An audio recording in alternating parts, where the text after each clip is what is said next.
Hey guys, this is Comic Uno, and today I'm doing the top 10 Kickstarters of the month. Before I jump in, I do have a couple of honorary mentions just because I do have friends who have Kickstarters and I don't want to be biased.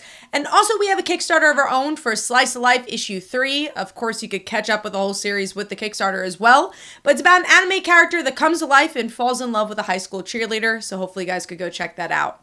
Now, the first friend Kickstarter is Dreamquest. This is a one-shot, so if you enjoy Lovecraft type storytelling and things that are one and dones, which I feel usually on Kickstarter you have mostly miniseries, I would say. There's definitely a few ongoings on there, and not as many one-shots as I would like. So I'm glad that there's one shot, and also it's in the wheelhouse of the creative team, horror. So definitely go check that one out. Moving on to Beatbox In Tune. This is actually a book I am consulting for, so hopefully you guys could go check it out. And of course, if you're interested in consulting for Kickstarter, hit me up and we could definitely talk about it. But yeah, honestly, what really attracted me to this book was that's about music, and I love the art, and it's cool that we're getting this kind of superhero narrative with music, because we've seen music stories before, but not as often in the superhero angle, so that definitely attracted me about the series. Moving on to Miss Medusa, issue 2. This is from Unlikely Studios. That's just been killing it. One thing I really enjoy about their company as a whole is that one chance you'll get something like this, which is a carnival spin type series, and then on the other hand, you'll get a superhero book. So they have definitely a wide variety of things that they're putting out. And then moving on to The Game.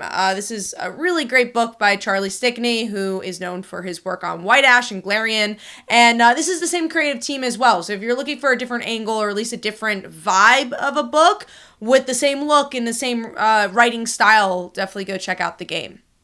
Now moving on to our top 10 here. So number 10 for me is Ava's Demon book. This is a webtoon. The artwork just looked really nice and cutesy. Also, it seems like it has a healthy fan base through Kickstarter. And I like when you get to see traditional comics get into Kickstarter or web comics. Something that didn't live on the platform before, and seeing if you could kind of bleed audiences. And I think that's very important for all of the comic book industry to grow.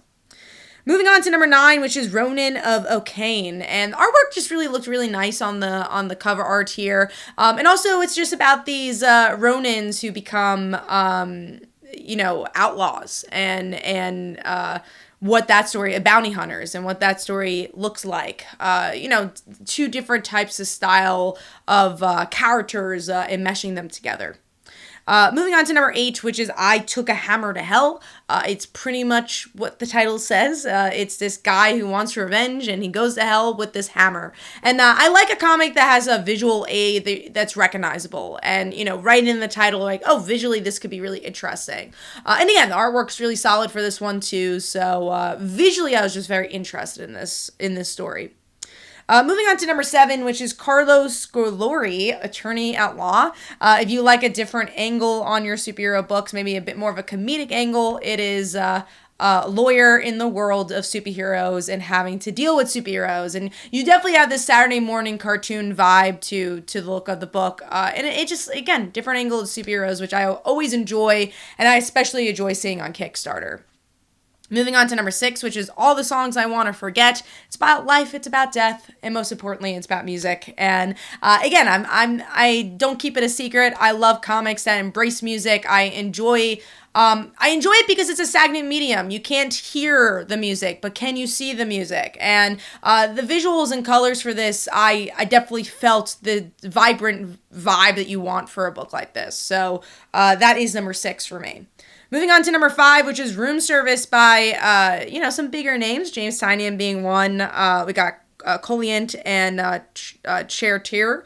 Hopefully I pronounced their last names right. But this is a huge book for Kickstarter. I mean, again, you have some heavy hitters here, but what's so cool is how they blend mediums here. So they're making a comic, but they're also making a short film about this comic, and this Kickstarter is encompassing all of those things. So being able to do something different as a comic creator, doing it on your own with, the help of Kickstarter and their fans, I just think this is what comics and Kickstarter is all about. You know, I just love getting your hands dirty and making something bigger than you could ever believe was possible. So that's the vibe I'm getting with this horror short film / comic.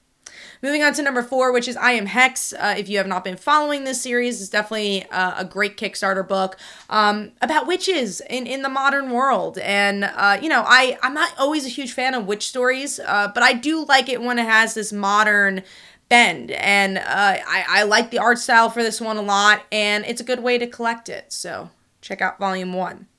Moving on to number 3, kind of taking a letter out of Sanderson's playbook. It is J.M. DeMatteis, who has done, some wonderful titles like Kraven the Last Hunt, is now working on Surprise Four Secret comics. And it's exactly what the title says. They're surprise comics, and you get to check out this kind of new world that JM is building and utilizing with Kickstarter. Number 2 for me is Sharp Wit in the Company of Women. This is an anthology about women with weapons made by LGBTQ creators. They've made some wonderful books in the LGBTQ community that I've enjoyed, and I'm glad that we're seeing even more stuff from them that looks really cool, and the artwork is always splendid for their books. So if you're looking for a strong anthology, go check that out. And speaking of anthologies, number 1 for me is actually We Suck at Comics, an anthology about rejection. Because Kickstarter, what Kickstarter is about is getting your dreams to come true. It's about taking a chance and maybe putting something in the market that wouldn't have originally been in the traditional market. So I kind of love this idea and spin of, okay, this thing didn't happen through, maybe applying this anthology or applying to, trying to get a story in the direct market. And then they're like, you know what? Let's show that you can make rejection into something positive. And I just thought that was such a cool spin on an anthology, because there are a lot of anthologies on Kickstarter. So to just see something really different and I think really powerful to the creator itself is why this got my number 1 spot. So let me know in the comments below what were the comics you're most looking forward to backing on Kickstarter. And of course, in next week or next month, I will have another Kickstarter top 10 video. So hopefully you guys enjoyed. This is Comic and I will see you guys in the next one.